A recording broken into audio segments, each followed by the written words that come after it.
kanina mga bossing, yung Committee on Justice, ayan, taing-tai sila. Matanong ko lang kayo, pakilagay lang dyan sa comment section kung kayo ba ay nagulat dito sa balitang ito na yung impeachment ni VP Sara is sufficient in grounds. Kasi alam natin sufficient in form and substance. Syempre. Pero yung sufficient in grounds, may grounds of impeachment ba? O yung mga grounds for impeachment ba is sufficient para tumayo itong kaso na ito or para ma-impeach si VP Sara? Kayo ba ay nagulat? Oh shit, bakit? Syempre hindi. Sino ba yung committee chairwoman dito? Yung may utang sa kanya, 8 milyon, ang kapal ng muka. Wala naman silang mga wala naman silang mga pleadings, wala naman silang ganito. Bakit ako magkakaroon ng utang sa kanila? Ulul. Tangina, sasabihin ba naman nila na may utang ka sa kanila kung wala kang utang sa kanila? Kapal-kapal ng pagmumukha mo. So siya ang committee chairwoman, may utang, hindi mabayaran, tapos ang kapal ng mukha. Ganito pa ginawa.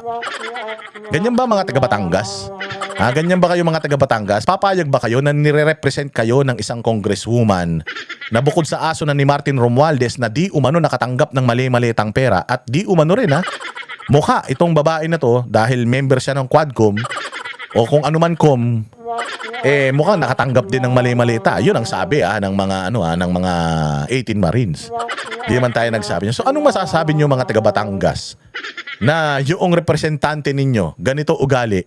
Tapos yung asawa niya na nanggahasa di umano itinago niya. Hindi ba ang kaso na yan walang kulong. Ay walang piyansa. Pero inamin niya mismo na itinago niya yung kanyang asawa. So, numero 1 na hindi sumusunod sa batas. Pumapayag kayo na yan ang representante ninyo kasi kung binoto niyo yan, ibig sabihin tarantado kayo. Hindi ba? So, sufficient information. Sino pa ba yung mga nandirito? Sila Chua, sila Abante, yung mga makabayad ulol. So tayo, ine-expect na natin to. Ito ang malaking problema ngayon. Yung mga dating pumirma dito sa impeachment ni VP Sara, pipirma pa kaya? Ang sinabi ni Toby Chanko, 1,000,000%. Si Inday Sara hindi nila kayang areglohin. Ibig sabihin, kung ikaw meron kang personal na agenda, either political or financial, hindi mo magiging kaibigan si Inday Sara or hindi mo makakasabwat si Inday Sara. 1,000,000%. That's according to Toby Chanko na ikinandidato si Bongbong Marcos na hanggang ngayon kaibigan pa rin ni Bongbong Marcos. Aminado siya na ang lahat ng pipirma sa impeachment ni Inday Sara sigurado ayaw siyang manalo kasi 1,000,000% hindi nila kayang aregluhin si Inday Sara. 1,000,000%, hindi lang 99%. Buti pa yung safeguard. Sabi ko safeguard 99.9%. Ang tagal-tagal na ng safeguard sa Pilipinas.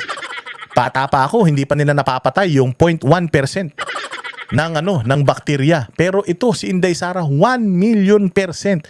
Sure sila na hindi nila ito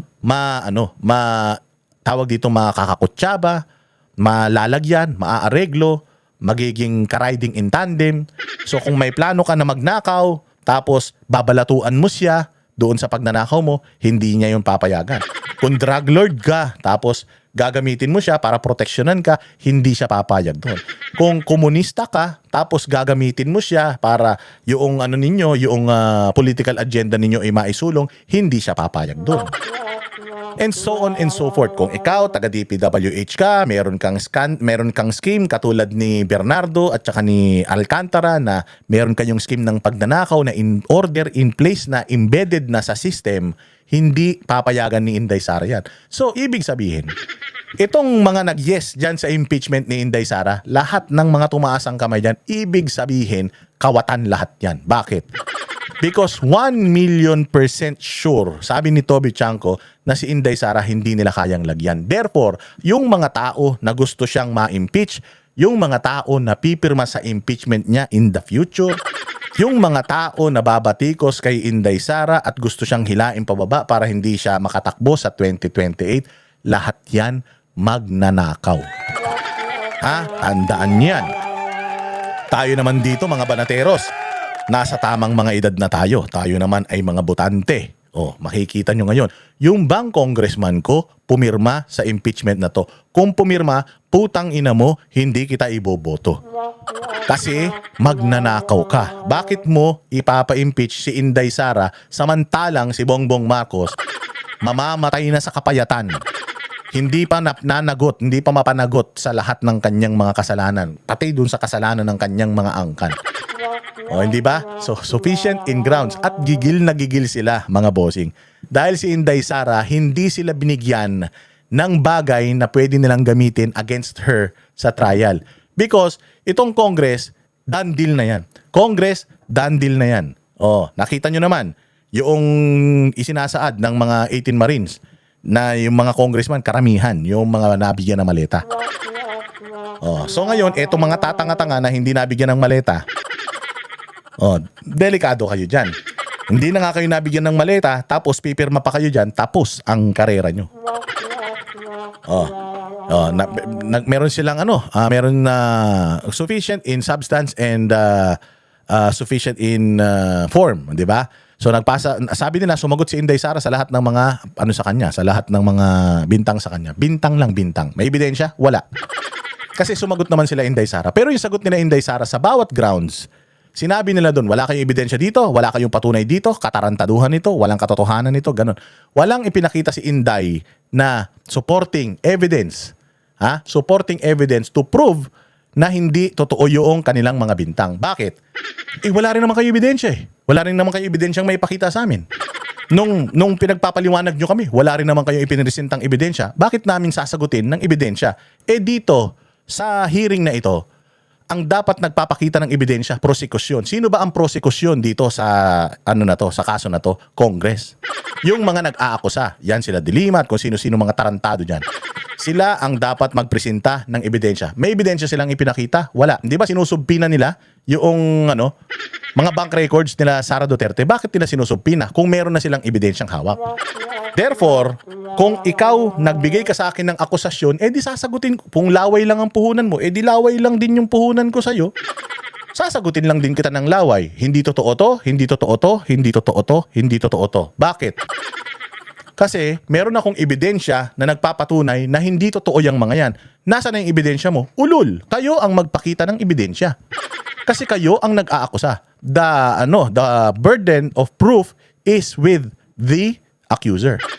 I'm the one being accused. So, didepensaan ko lang yung sarili ko. Kung ano yung ebidensya na ipapakita mo, tatapatan ko yan ng ebidensya mo. O dahil wala kayong pinakita sa aking ebidensya, bakit ako magpapakita ng ebidensya sa inyo? Di nalaman nyo pa kung ano yung butas na nakita ko dyan sa mga katarantaduhang sumbong ninyo or bintang ninyo. Ganyan katalino si Inday. Ganyan katalino yung mga abogado ni Inday.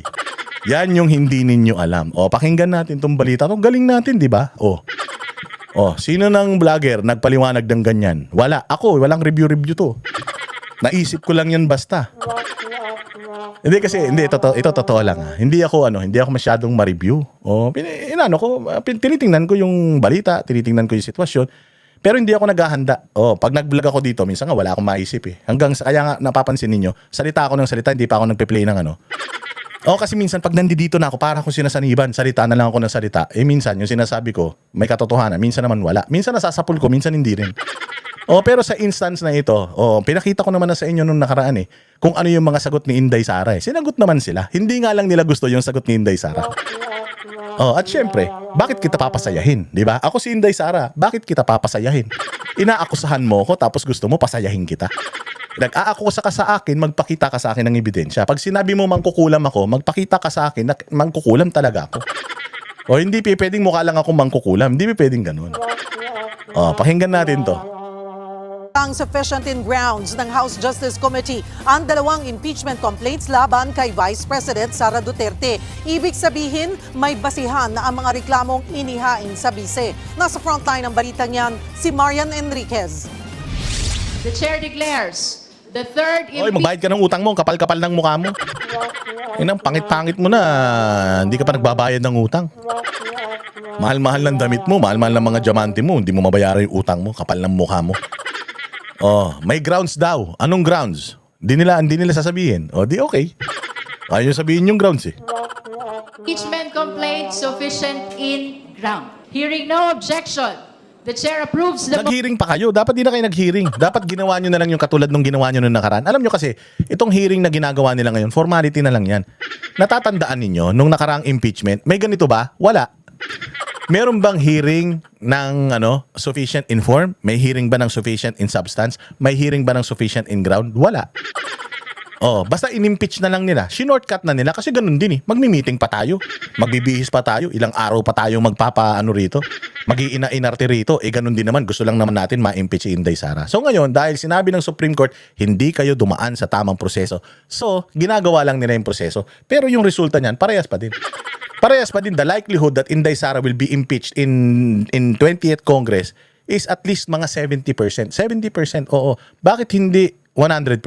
Kasi nga, nag-declare na si Inday, natatakbo siya sa 2028 at si Inday ang pinakamalakas na kandidato sa 2028. So whoever hinders yung pagtakbo ni Inday Sara sa 2028, which is yung mga pipirma sa impeachment na ito, that will be the end of your career. You will be listed in the history of Philippine politics as mga tao, mga congressman na pinigilan ang development ng Bayang Pilipinas. Bakit? Bakit ko sinabi na pinigilan ng development ng Bayang Pilipinas? Tingnan niyo yung pinakita ko kanina. Mga Duterte, since 2000 or 2000 to 2025 to 2026, umangat ang Davao City. Imagine niyo kung naging presidente si Pangulong Duterte, umangat tayo. Kung magiging presidente si Inday Sara, sigurado aangat tayo. At kung masusundan pa si Inday Sara ni Basti Duterte, mas aangat pa tayo. Bakit? Nagawa nila yan sa Davao eh. Dating tindero ng prutas, ngayon, na sila? Mayabong na sila. Lahat na ng klase ng negosyo nandiyan. Lahat na ng klase ng gusto mong meron dito sa Metro Manila, nandiyan na sa Davao City. That is because magaling ang mga Duterte. Now, if you sign this impeachment ni VP Sara, pinigilan mo yung chances na magkaroon ang Pilipinas ng leader na magaling, leader na maayos. So ibig sabihin, tarantado ka. Gusto mo Pilipinas laging mahirap, gusto mo Pilipinas laging magulo. Kaya gusto mo ilagay diyan ulit, kundi tao ni Bongbong na may pamilyang magnanakaw, mga dilawan tae na mga wala rin nagawa sa Pilipinas. Tandaan niyo yan. Galing, no? motion. The fourth impeachment complaint is declared sufficient in grounds. Hindi na nagbotohan ang komite. Wala na kasing tumutol sa mosyong ideklarang Wala nang tututol. Nakaraan nga, dumuloy-tuloy. Wala nang ganito. Kaya lang nagkaroon niya ng ganyan kasi nga para sa masabi lang na sumunod sila sa protocol. Na sumunod sila sa proseso. Ayan. Kaya nga si Inday Sara, sabi ko, 'di ba? Huwag ka na sumagot, Inday. Sumagot pa rin naman si Inday. Pero hindi siya nagpakita ng mga ebidensya na pwede nilang gamitin against her. Bakit? Kasi nga, sure ball na yung impeachment dito. Pagdating sa impeachment court, doon maglalaban-laban na tayo on national TV, pagalingan na tayo ng ebidensya, magkakapahiyaan dyan. At kapag nagkapahiyaan dyan sa Senado at hindi na-impeach si VP Sara at naging presidente siya sa 2028, etong mga pumirmang congressman na ito, kung ano yung kinakatakot nyo ngayon, kaya kayo pipirma sa impeachment, mangyayari yan sa inyo kung congressman pa rin kayo sa 2028 onwards. Ano lang ba ang kinakatakot nyo? Bakit hindi kayo pumirma? Kasi ayaw nyo na yung distrito ninyo mawalan ng pondo. Kasi sinasakal nila yung pondo. Pagka hindi ka pumirma, wala kang pondo. So pipirma ka ngayon para sa pondo. Ang masama niyan, hindi mai-impeach si Inday. Nasa guhit na ng palad ni Inday na magiging presidente siya ng Pilipinas. Pipirma ka pa rin. Pag siya na presidente ng Pilipinas, bibigyan kitang budget. Putangin na mo, ha? Bubuhayin ko yung syudad mo. Ulul ka. Gusto mo akong ipatanggal, di ba? Yan na yun. So yung kinakatakot ninyo, kaya kayo pipirma ngayon, mangyayari sa inyo. So kung ako sa inyo, ano nyo na yan?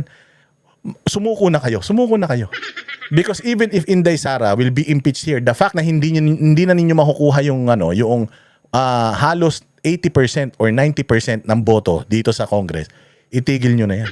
Huwag na kayong sumama dito. Kung mahal ninyo mga distrito ninyo at kung mahal nyo bayang Pilipinas, pabayaan ninyo na maging presidente si Inday Sara.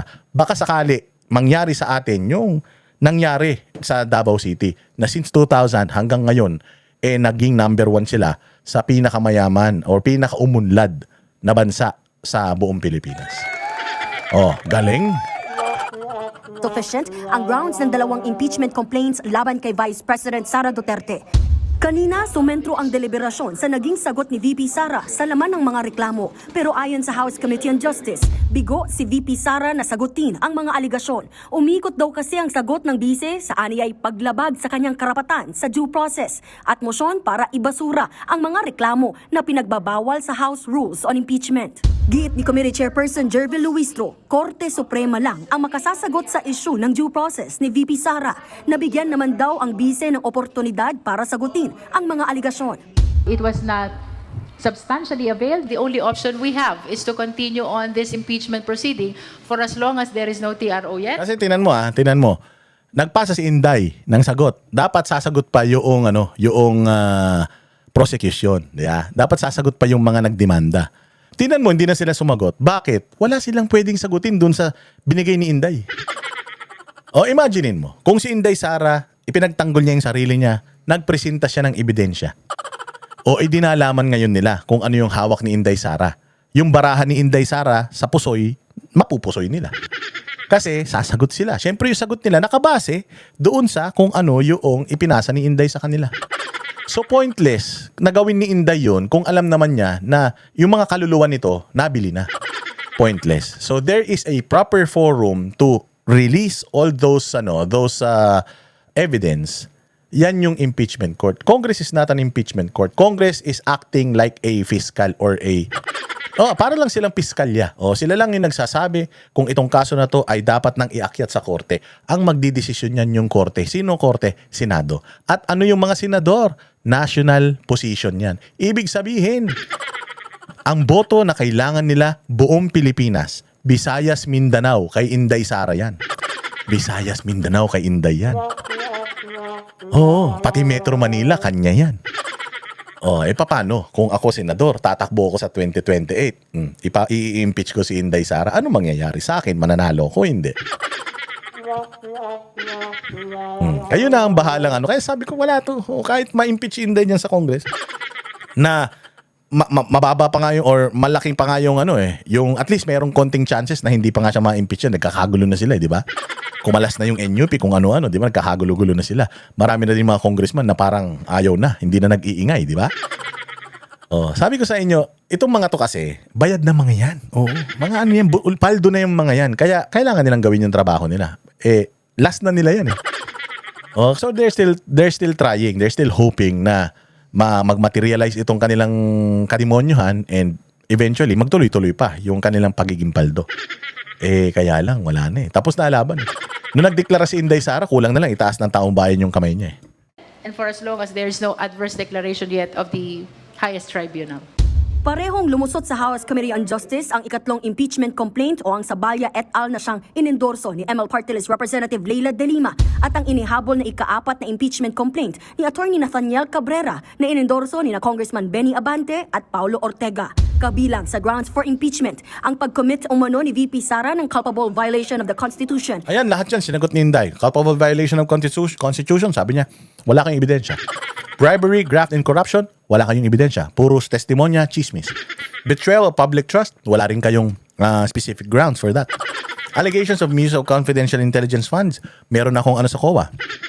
Modified opinion sa COA. Walang problema COA. Kinlear na din ako ng COA. Sinagot lahat ni Inday, kaya lang hindi nagpakita si Inday ng ebidensya na hawak niya. Siyempre, papakita ko ba yung baraha ko? Naglalaro tayo ng baraha. O nagche-chess tayo, sasabihin ko ba sa'yo kung ano yung move ko? Siyempre hindi. Kita-kita tayo doon, galingan ninyo. Damihan niyo yung ebidensya ninyo kasi kompleto na kami. 3 years na namin pinapractice to .